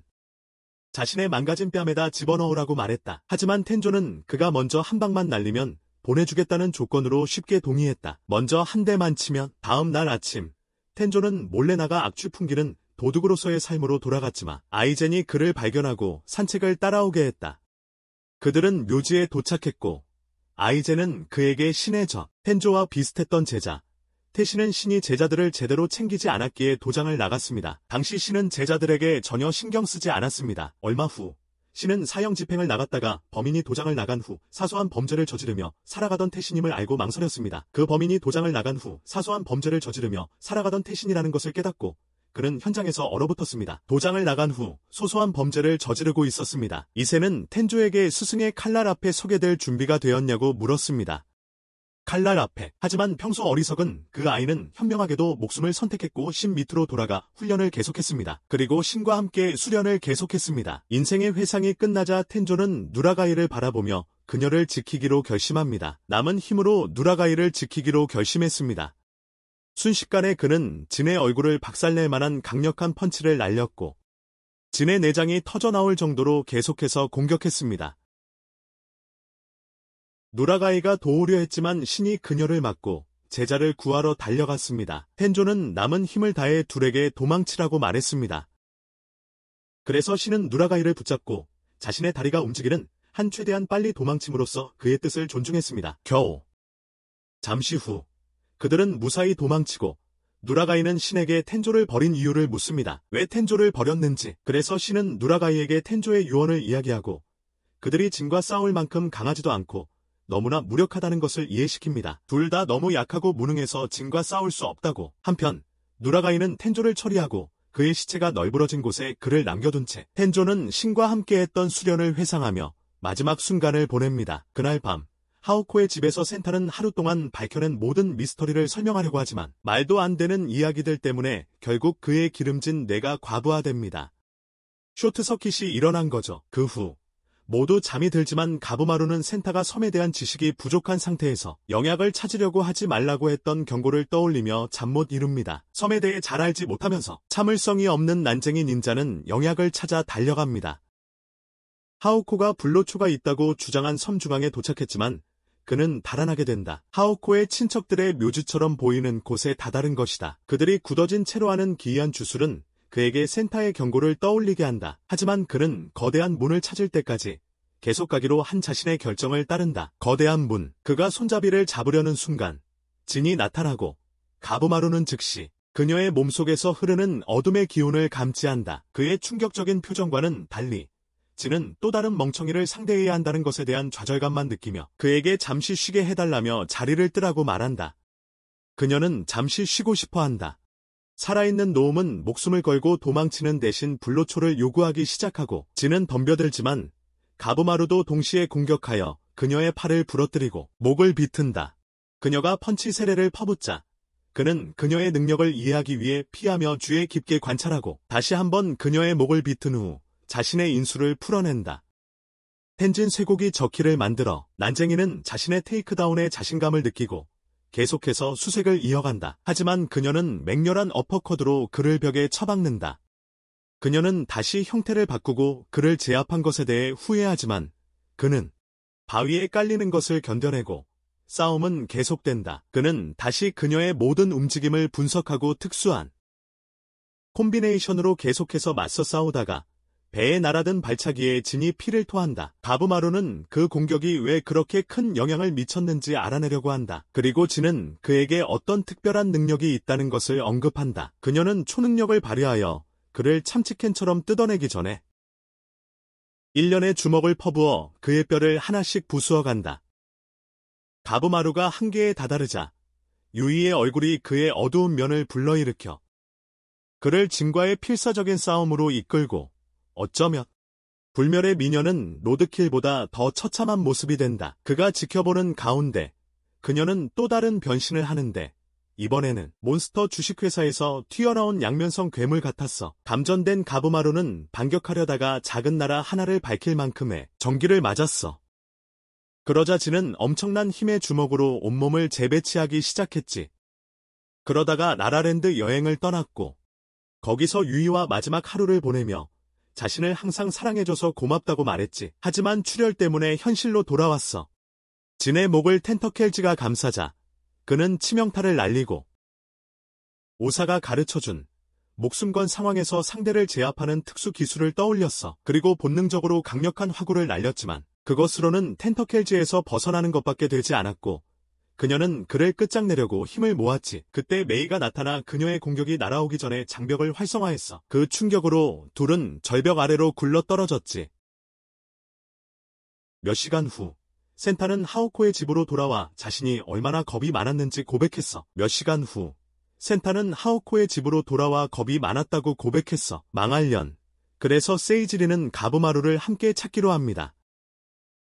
메이가 아마 그를 찾으러 갔을 거라고 의심한 하오코는 따라가기로 합니다. 그래서 모두 함께 길을 나서서 천선에 대해 질문하며 기습 공격에 대비합니다. 자신들을 위한 기습 공격에 대비합니다. 그때 호라이 어딘가에서 천선들은 모두 모여서 인생 이야기를 나눕니다. 불멸의 멋진 존재들로서 하지만 최고의 천선인 레인이 수다를 깨고 영약의 안전에 대한 보고를 요구합니다. 주는 즉시 진이 비참한 약골이라고 부르며 그녀의 머리를 날려버립니다. 가부마루와 텐자에게 얼마나 많은 시간을 낭비했는지 다른 이들에게 보여주기 위해서입니다. 레인은 그에게 그들의 관계를 규율하는 규칙을 상기시키고 그가 다시 그들 중 한 명을 공격하면 주보다 훨씬 못생기게 만들겠다고 위협합니다. 그는 거짓 신들에게 일어난 일 때문에 인간들을 과소평가하지 말라고 경고하고 그들의 불멸성을 보충하기 위해 영약을 따라냅니다. 불멸성을 보충하기 위해 잔을 따라냅니다. 그때 하오코는 레인의 불멸의 가족에 대한 속성 강좌를 마친 상태였습니다. 그들이 나무의 묘지에 도착하자 자신에 대해 조금 이야기해 주기로 한다. 사람들, 알고 보니 그들은 모두 마을에서 아주 오래 산 인간들이었는데 보통 사람들과 달리 죽는 대신 나무가 되어 텐센에게 기도하며 자신들의 영혼이 호라이로 들어가기를 바랐다. 가까워질수록 세지리는 가부마루를 걱정한다. 한편 그는 강가에서 깨어나 무슨 일이 있었는지 잠시 떠올린다. 임무를 재개하려고 일어서자 타미야가 나타나 고통 없는 죽음을 제안한다. 그에게 장애인 범죄자가 자신의 목표에 대해 장황하게 말하는 동안 가부마루는 정신적인 싸움을 시작하여 서로의 힘을 비교한다. 하지만 타미야는 피를 흘리는 난쟁이가 무슨 짓을 하는지 알아채고 정신 대결에 참여한다. 후차이가 시간을 요청할 때까지 인간 난쟁이는 자신들이 알고 있는 것을 공유하기 위해 문명적인 대화를 제안한다. 모두 섬에 대해 알고 있고 가부마루는 폭력이 해결책이 아닐 수도 있다는 것을 받아들여 겸손하게 도움을 요청하기 위해 자리에 앉습니다. 그래서 그는 겸손하게 그들의 도움을 요청하기 위해 자리에 앉습니다. 타미야는 난쟁이 닌자의 머리를 베려고 하지만 가부마루는 악의적인 계획이 없다는 것을 보여주기 위해 전혀 움직이지 않습니다. 항복. 이것을 본 타미야는 실망하지만 결국 폭력을 멈추기로 동의하고 부채는 가부마루의 경험에 대해 묻기 시작하고 그는 지금까지 일어났던 모든 일에 대한 자세한 내용을 이야기합니다. 그들은 텐진에 대한 그의 말을 모두 믿기 어려워하지만 그것은 오히려 그들의 호기심을 증폭시키고 타미야는 돕기로 동의하며 그의 진짜 목표인 살아있는 전설이 되고자 하는 꿈을 드러냅니다.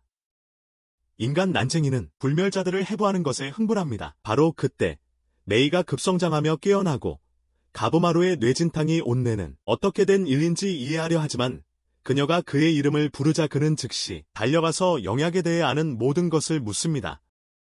자신의 강렬함이 상대방에게 피테스트를 유발할 수 있다는 것을 깨달은 그는 강도를 낮추고 도와줘서 고맙다고 말한다. 그리고 그녀가 텐진의 일원인지 묻는다. 그때 센타는 잠시 이야기를 멈추고 신생카이에 대한 새로운 이론을 설명하기 시작한다. 모든 일관성 없는 유사점들을 비교 분석한 후에 깨달은 내용이다. 실제 종교들과의 유사점들을 비교하여 알게 된 것이다. 유주리아는 통통한 덕후가 몰입 상태에 들어갔다는 것을 알아채고 그의 말을 경청한다. 그는 쓸모없는 범죄자 마키아가 막장 종교를 만들어 쇼군 정권을 전복하려 했다는 것을 설명한다. 다른 문화들을 엉망으로 뒤섞어 만든 비정상적인 종교였다. 쇼군 정권을 전복하려는 시도였다. 센타는 마키아의 사이코 종교가 신생카이에서 본 것과 매우 유사하다고 말한다. 즉, 그 섬에는 정신 나간 창조주가 있고 꽃에 대한 지나친 집착을 가지고 있다는 것을 의미한다. 섬의 창조주는 분명 정신적으로 불안정하고 꽃에 대한 건강하지 못한 집착을 가지고 있다. 덕후 모두가 해제되자 유주리아는 섬에서 벌어지는 광기가 1000년 넘게 이어져 왔다고 설명한다. 그러니까 가부마루의 짧은 폭발적인 광기로는 막을 수 없다는 것이다. 가부마루의 짧은 폭발적인 광기로는 막을 수 없을 것이다. 하지만 스지리는 난쟁이 닌자가 기적을 만들어낼 능력이 있을지도 모른다고 주장합니다. 기적을. 강가에서 메이는 가부마루에게 모든 존재를 흐르는 기운의 파동, 도타오에 대해 이야기합니다. 텐신들이 초능력을 발휘하는 근원이죠. 그들은 그것을 숙달했기에 초자연적인 능력을 가지고 있습니다. 그 사용법을 터득했기 때문입니다. 가부마루는 돌을 숙달하는 방법을 묻지만 메이의 갓 회복된 정신은 그것을 모두가 이해하기 어려운 단어들로만 설명할 수 있었습니다. 그 단어들을 모두 이해하기가 힘들었습니다. 이해하기 어려웠습니다. 반면 하우코는 호라이에 가까워지는 다른 일행들에게 자세하게 설명해줍니다. 호라이에 더 가까워지면서요. 하지만 센타의 큰 등이 그들의 속도를 늦추고 유주리아는 그가 왜 그렇게 약하고 서투른데도 사형 집행인이 되었는지 묻습니다.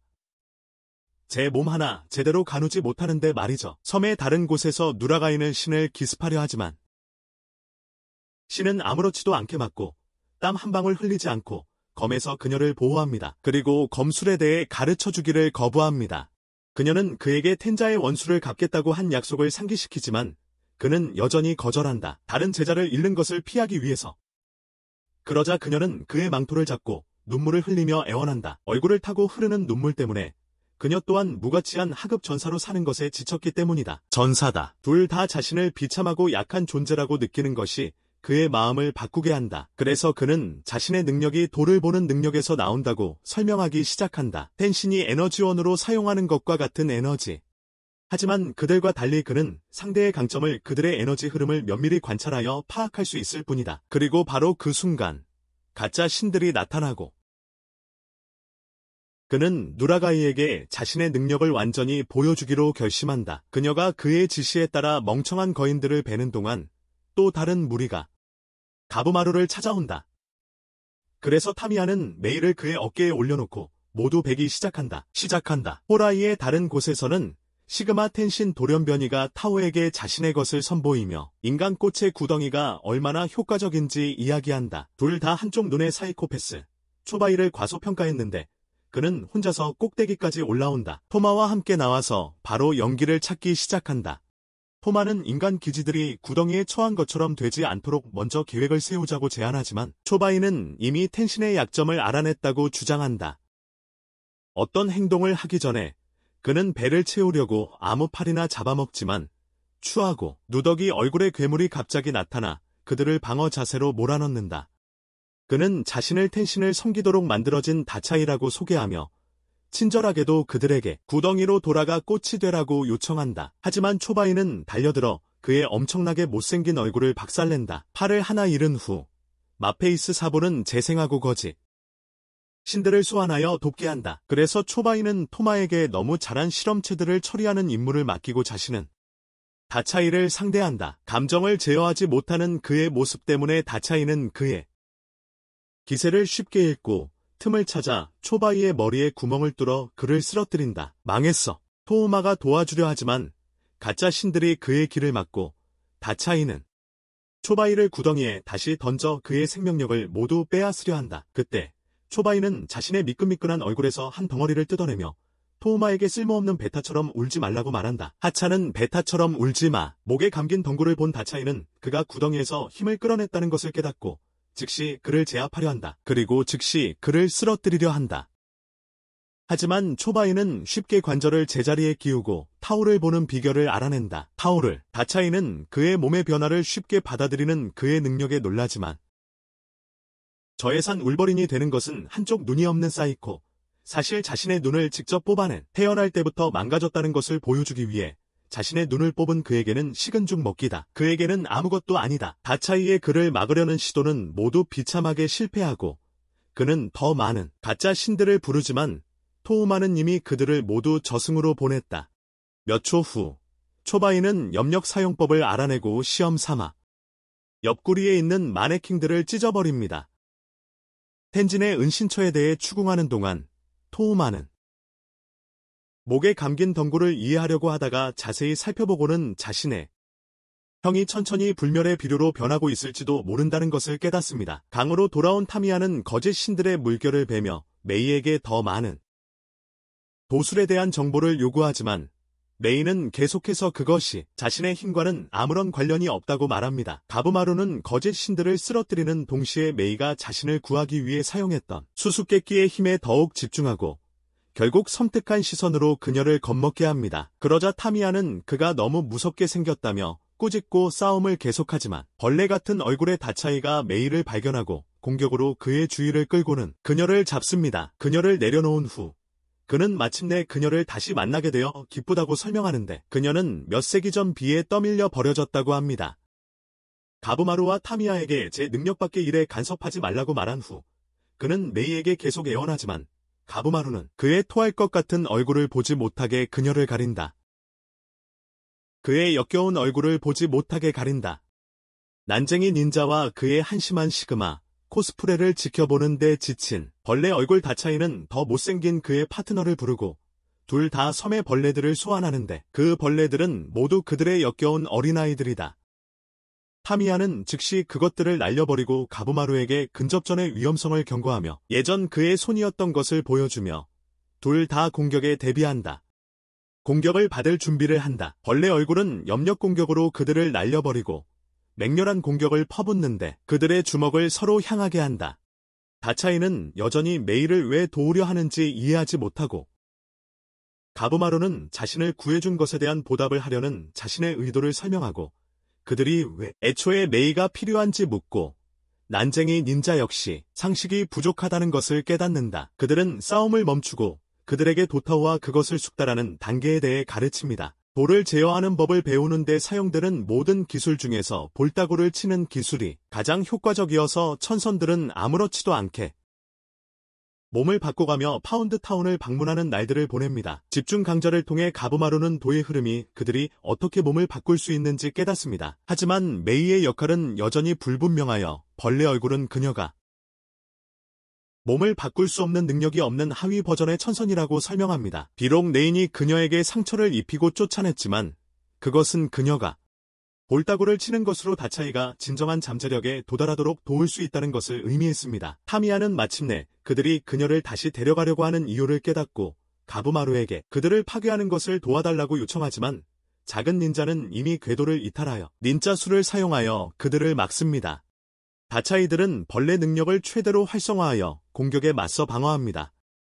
그래서 가부마루는 그들을 바쁘게 하기 위해 불의 벽을 만들고 후카이와 메이는 그들에게 돌을 사용하는 방법을 보여주려고 합니다. 난쟁이 과학자의 정신력 약화 이론에 혼란스러워하는 그에게 메이는 자신의 능력을 사용하여 마음의 상태를 전환하는 것이 도의 경지를 깨우치는 열쇠임을 보여줍니다. 작은 사신에게 모든 것이 마침내 이해가 되자 그는 자신의 불길을 뚫고 달려가 새로운 능력을 사용하여 다차이들이 사용하는 도의 흐름을 자세히 관찰합니다. 그리고 마지막 일격을 예측하여 다차이들의 벌레대로 가득 찬 주먹을 박살냅니다. 동시에 둘 다 쓰러뜨리고 항복을 요구합니다. 둘 다 패배를 인정하고 자신들이 아는 모든 것을 말하겠다고 약속하지만 비밀리에 다시 공격을 준비합니다.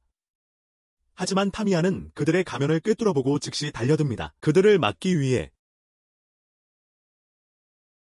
벌레 얼굴이 애벌레 쓰나미를 소환하려는 순간 가부마루는 인수를 사용하여 파트너를 밝히고 타미야는 배양된 PDF를 정확히 가운데로 잘라냅니다. 한편 세이지리와 일행은 마침내 호라이에 도착하지만 하오코의 머리가 갑자기 떨어져 나가고 무텐이 그들을 비참한 삶의 마지막 여정에 온 것을 환영합니다. 그 사이 세이지리와 일행은 마침내 호라이에 도착하지만 하오코의 머리가 갑자기 떨어져 나가고 무텐은 그들을 비참한 삶의 마지막 여정에 온 것을 환영합니다. 그들의 비참한 삶의 마지막 여정에 온 것을 환영합니다. 세이지리는 즉시 전투태세로 돌입하지만 유수리하는 바지에 실려할 뻔하며 도망치려 하지만 무텐은 순식간에 그녀를 붙잡고 다른 이들보다 고통 없이 마지막 순간을 맞이하게 해주겠다고 약속한다. 그녀의 마지막 순간을 다른 이들보다 덜 고통스럽게 해주겠다고 약속한다. 센타는 살아남은 하오코에게 달려가 무텐에게 그의 영혼이 호라이에 받아들여질지 묻는다. 잔혹한 운명의 장난으로 무텐은 그들의 영혼을 받아들인다는 이야기 전체가 하오코의 백성들과 다른 실험체들을 통제하기 위한 거짓말이었다고 밝힙니다. 그러고는 이전에 인간이었던 인형들을 불러내 그들의 몸에 가한 특별한 변화들을 설명하고 센타는 그 기회를 이용해 인간들을 불로불사의 영약으로 만드는지 묻고 그 말을 들은 무텐은 폭소를 터뜨린다. 그래서 그는 그들에게 불로불사의 영약은 실제로 존재한 적이 없다고 단지 타는 텐센들이 생명력을 보충하는 데 사용하는 것이라고 말한다. 그들을 희망 없는 바보들이라고 부르는 것을 마치기도 전에 유주리아가 장난감들을 피해 수리검으로 그의 머리를 날려버립니다. 그녀는 세이지리에게 도망치라고 말하지만 풋내기 처형자는 충격에 굳어버립니다. 그래서 유주리아는 그녀를 쳐서 정신을 차리게 하고 모두 함께 도망칩니다. 무사히. 불행히도 무태는 예상보다 빨리 재생되고 인간 장난감들을 하수구 폭탄으로 바꿉니다. 하지만 유주리아는 탈출하고 그녀의 숨겨진 능력, 타오를 볼 수 있는 능력을 드러냅니다. 그 모습에 감명받은 무태는 그녀에게 수련을 제안하지만 센타가 나타나 자유를 대가로 그에게 도전합니다. 싸구려 니코카도 아보카도에게 입닥치라고 말한 후 그는 유주리아에게 첫 수련을 시키는데 세이지리를 몇백 미터 날려버립니다. 멀리. 그리고 기술을 설명하려 하지만 센타가 그에게 장애를 경험하게 하고 유주리아에게 탈출할 기회를 줍니다. 평소 무기력한 닌자는 대신 자신의 슬라임 기술을 시험해 보기로 하고 가장 강력한 독액으로 그를 감싸지만 그것조차도 그를 무텐의 재생을 막기 위해 센타는 유주리아에게 도망칠 계획을 상기시키려고 그의 머리를 뗐다. 처음 계획대로 도망치자는 거였다. 아무도 놀라지 않았지만 무텐은 그 둘을 동시에 상대할 만큼 충분히 회복했다. 결국 둘 다 그의 엄청난 체력에 졌다. 세이지리는 다시 싸움에 합류하지만 무텐은 그녀의 돌을 분석하고 왜 그렇게 비참한 생명력으로 이 섬에 온 건지 묻는다. 그를 무시한 채 그녀는 예측 불가능한 공격으로 그의 몸에 칼을 박는다. 하오코는 무텐의 에너지원을 잘라내는 그의 계획이 성공할 거라고 예상한다. 근원을 말이다.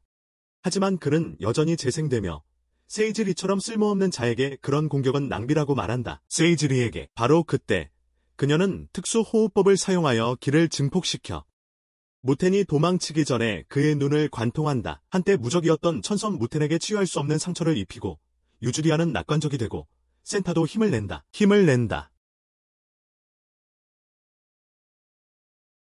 세 명이 합동 공격을 합니다. 무텐이 다시 공격해 오자 세 사람은 협력하여 그의 몸을 조금씩 잘라내 병원 신세보다 더 처참한 몰골로 만듭니다. 세이지리가 칼로 그의 목숨을 끊으려는 순간 무텐은 식물인간보다 더 심각한 상태가 됩니다. 마치 시계처럼 그는 다시 도망치고 공중에서 형태를 바꾼 뒤 염력으로 파동을 일으켜 그들의 머리를 날려버리려 합니다. 세이지리는 힘과 희망을 잃어가지만 유주리아는 승산이 있다며 그녀를 안심시키고 슬라임술을 사용하여 무텐의 다리에 달라붙습니다. 무텐은 유주리아에게 모든 공격을 집중하지만 유주리아는 살아남아 반격하고 센타가 무텐의 가슴을 꿰뚫어 제압하기 직전에 그를 신사 중 하나에 내던집니다. 센타는 무텐을 제자리에 고정시키기 위해 그의 가슴을 꿰뚫습니다. 그러자 세이지리는 마지막 일격을 가하고 성가신 불멸의 존재를 생일 파티의 피냐타처럼 산산조각 내고 그대로 바닥에 쓰러지도록 내버려둡니다. 세이지리는 처음에 천선을 그렇게 쉽게 물리칠 수 있었는지 믿을 수 없어합니다. 하지만 센타가 그녀를 설득하고 그들은 신사 옆에서 휴식을 취하기로 합니다. 천년된 살인 무기라니 어른답게 생각해봅시다. 센타가 유주리아를 보는 이상한 모습을 눈치챈 세이지리는 그에게 감정이 있는지 묻고 그를 당황하게 만들지만 그는 이어서 자신의 어린 시절 이야기를 해줍니다. 감정 없는 목 잘라대는 집안에서 태어난 모든 남자아이들처럼 예술가가 되는 꿈을 꾸었습니다. 단두대 집안. 결국 그는 유주리아를 만날 때까지 자신의 꿈이 가치 없다고 스스로 납득했습니다. 그리고 그녀의 자유분방한 태도와 두려움 없는 모습에 매료되었습니다. 그 말을 듣고 세이지리는 다른 사람들과 함께 강가에 있는 가부마루를 떠올리고 시간을 내어 메이에게 그녀의 능력에 대해 묻습니다. 그의 다정한 모습을 보며 후카이는 세이지리가 처음 보고한 냉혹한 잔인함에 대한 보고가 틀렸다는 것을 깨닫고 그 작은 죽음의 기계가 정말로 목표를 달성할 수 있을지 의문을 품습니다. 하지만 그는 갑자기 피를 토하고 쓰러집니다. 호라이로 돌아온 유주리아는 무텐이 꽃더미가 된 것을 보고 거의 꽃송이에 찔릴 뻔합니다. 하지만 센타가 대신 공격을 받아 코카인이 섞인 꿈속 상태에 빠지고 독 때문에 뚱뚱한 꽃병으로 변해버립니다. 무텐은 이중적인 악마의 모습으로 변신하여 여자아이들을 독살하려 하지만 그의 덩굴은 신에 의해 순식간에 잘려나갑니다. 센타를 도와달라고 누라가에 지시한 후 신은 모두가 떠나기 전에 연구해 온 새로운 기술을 사용하여 무텐의 공격을 손쉽게 막아냅니다. 안전한 거리에 도착하자 누라가는 센타의 얼굴에 핀 꽃들을 제거하고 유즈리아가 출혈을 멈추도록 도와줍니다. 신의 뼈가 부서지는 소리에 다시 경계태세를 갖추지만 누라가는 눈먼 주인의 능력을 믿고 있습니다. 1년의 공격을 넘긴 후 신은 고질라 크기의 돌연변이를 몇 블록 떨어진 곳으로 날려버리고 숨을 고릅니다. 숨을 고르고 있습니다. 하지만 무태는 다시 일어서서 몰래 주입했던 꽃독을 활성화합니다. 신의 자해, 그는 즉시 자신의 상처를 모두 깊게 하며 새로운 상처들을 많이 만들어 출혈을 가속화시켰다. 그 과정에서 그의 출혈 속도는 빨라졌다. 그는 2라운드를 위해 흥분하지만 사지리는 그가 더 이상 버티지 못할 거라고 예상하며 제정신이 아닌 녀석이 혼자서는 더 이상 버틸 수 없을 거라고 예상하고 협력을 제안한다. 그를 돕기 위해 유즈리아는 즉시 그 제안을 거절하고 자신의 무기력한 행동을 에너지 부족 탓으로 돌린다. 그래서 누라가에는 포옹으로 에너지를 나누려 하지만 효과가 없다. 그녀는 사지리에게 시도해보고 실제로 사지리의 기력이 증가한다. 그래서 누라가에는 자신이 예전에 할아버지에게 그렇게 했고 신에게도 해봤다고 설명한다. 신에게 기력이 증가한 그들은 다시 돌아가 부상당한 검사를 돕는다. 그는 즉시 꽃의 독에 대해 경고하고 유즈리아가 자신의 슬라임으로 보호막을 만들어줬다는 것을 듣는다. 사지리는 무탄의 공격을 유인해서 신이 공격할 수 있도록 계획을 세운다. 그래서 신이 무탄을 베도록 대부분의 공격을 유인하는 계획을 세운다. 증폭된 속도로 그의 에너지원 2개를 모두 파괴했다. 무탄이 다시 공격을 재개하자 누라게는 엄청난 민첩성을 선보이고 사지리는 그의 독성 덩굴을 가볍게 베어버렸고 무탄은 잠시 달인으로서의 자부심을 느꼈다. 그런 다음 무탄 뒤로 돌아가 남은 힘을 쏟아 그의 2다리를 잘라내어 재생 속도를 늦췄다. 그들을 막기 위한 마지막 수단으로 무탄은 시야에 보이는 모든 것을 불태웠지만 텐자를 잃은 고통이 신에게 모든 동기를 부여하며 그는 돌진했다. 필요한 모든 동기를 분노로 인해 그의 타오는 위험 수준까지 치솟았고 무탄은 그를 밀쳐내려 했지만 사지리가 팔을 땅에 박아 신에게 충분한 시간을 벌어주었다. 마지막 배기를 위한 충분히 가까이 다가가자 신은 남은 타오를 모두 검에 집중시켰다.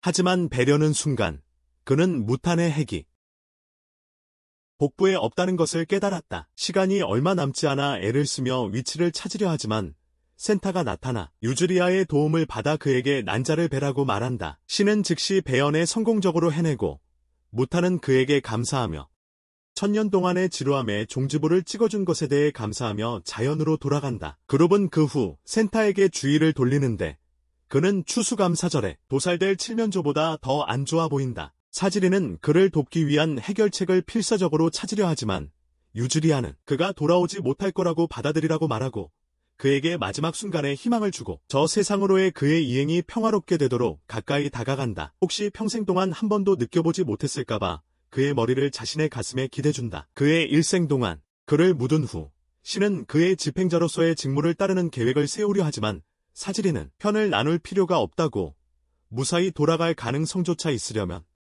그들이 가진 모든 도움이 필요하다고 말한다. 무사히 돌아가려면 잠시 후 가부마루는 동굴에서 깨어나 경계하며 방어적인 태도를 취하고 타미야는 그가 강가에서 실신해서 자신들이 그를 여기로 옮겼다고 설명하지만 그는 여전히 약간 혼란스러워 보인다. 잠시 후 사지리와 다른 이들은 안개에 덮인 사찰을 발견하고 안으로 들어가 구할 수 있는 물품으로 휴식을 취한다. 그때 신은 그들이 이미 알고 있는 도에 대한 정보를 논의할 기회를 이용하고 유즈리아는 무탄의 주장, 불로초가 없다는 말을 상기시킨다. 사지리는 가부마루가 불멸해 마을 수장에 대해 말했기 때문에 그 말을 믿지 않지만 유즈리아는 닌자 부족들이 신병들에게 어린 나이에 엄청난 마법 같은 업적을 보여줌으로써 공포심을 심어주는 의식에 대해 말한다. 나이.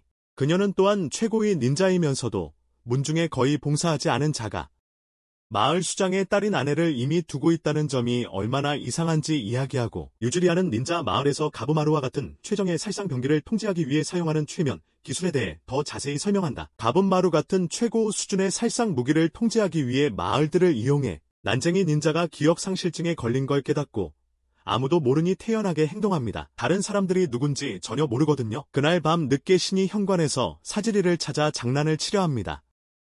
하지만 최근에 겪은 트라우마 때문에 아빠 개그는 귀에 못이 박히는 것처럼 들리고 그래서 가부마루에 대한 더 진지한 이야기로 화제를 돌립니다. 사지리는 작은 저승사자를 걱정하며 그를 계속해서 움직이게 하는 것이 거대한 거짓말, 그를 조종하기 위해 만들어진 거짓말일지도 모른다는 생각에 슬퍼합니다. 그렇게 가부마루의 불로불사의 묘약 탐색은 끝이 납니다. 마지막까지 함께해 주셔서 정말 감사합니다. 여러분은 최고예요. 좋아요와 구독, 그리고 화면을 눌러 다른 재밌는 영상도 시청해 주세요. 재밌는 영상들이 많으니 놓치지 마세요. 다음에 또 만나요. 그때까지 멋진 시간 보내세요. 항상 멋지게.